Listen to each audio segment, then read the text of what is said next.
This is the most important night of the convention. It's the final nights when the president speaks, and it's the build-up to the president as well. It's the contrast you're making with the party you're running against. Rudy Giuliani said it again. Do you want your town to be New York City, which is now a wasteland because it became a head at looting, and Fifth Avenue is still boarded up?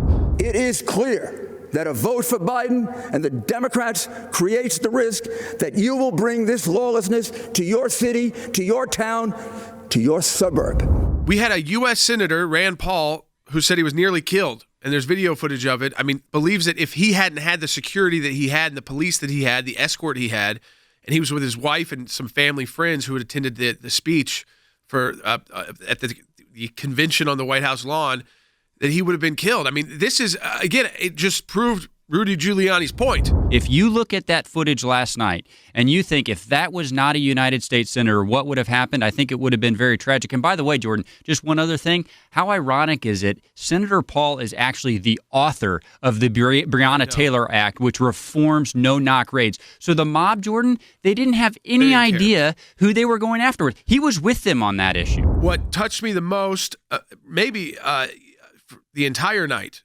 because of just the fact that I know what it's like to get up on a stage and give a speech. And you know, it's one thing if you're doing it for your work. It's quite another if you're talking about your daughter who was killed by ISIS. The military prepared a rescue mission, but the White House delayed it. By the time it went forward, Kayla had been moved to another location. After 18 months of brutal torture, we learned from ISIS that Kayla had been killed.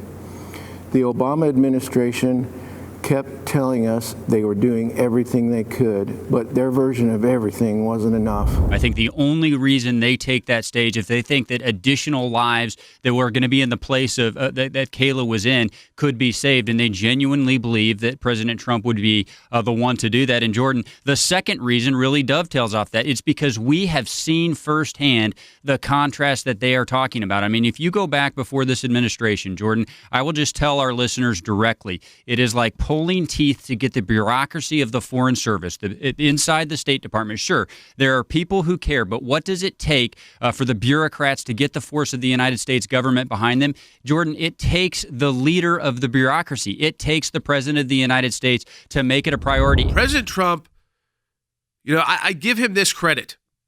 He's not afraid to use the real language when he's talking to the American people about what abortion is and what Planned Parenthood, what Joe Biden and Kamala Harris believe should be legal. Joe Biden claims he has empathy for the vulnerable, yet the party he leads supports the extreme late-term abortion of defenseless babies right up until the moment of birth.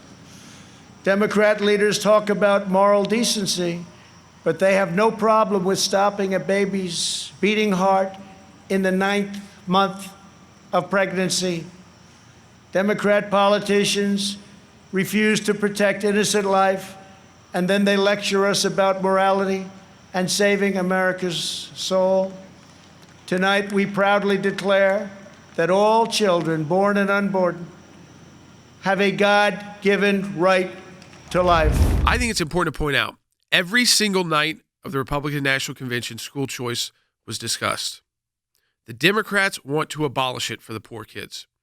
They want to take it away from the black kids, from the kids who are economically hurting, from the poorest areas, from the toughest neighborhoods, and from kids with special needs, kids with that need to be at a different school. They don't offer that at the public school in their zip code.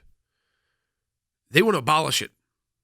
Republicans talked about expanding it innovatively to every American. We want a society where every child can live in a safe community and go to a great school of their choice. We want a culture where differences of opinion and debate are encouraged, not canceled, where law enforcement is respected, where our country's rich diversity is celebrated, and where people of all backgrounds, races, genders, and creeds have the chance to achieve their God-given potential. You heard more focus on school choice than I've ever heard on any major platform before. In fact, the moment where President Trump said that in the next 4 years, one of his highest priorities was going to be to make sure that every family in the United States had the opportunity to have school choice and to choose the school that their child was going to go to. Biden also vowed to oppose school choice and close all charter schools, ripping away the ladder of opportunity for Black and Hispanic children. In a second term, I will expand charter schools and provide school choice to every family in America.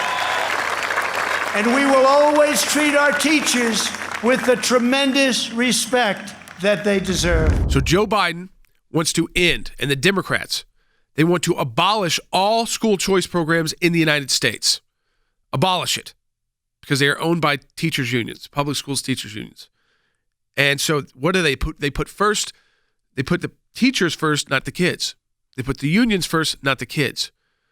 Teachers are extremely important, but the kids are more important. I think most good teachers out there know that.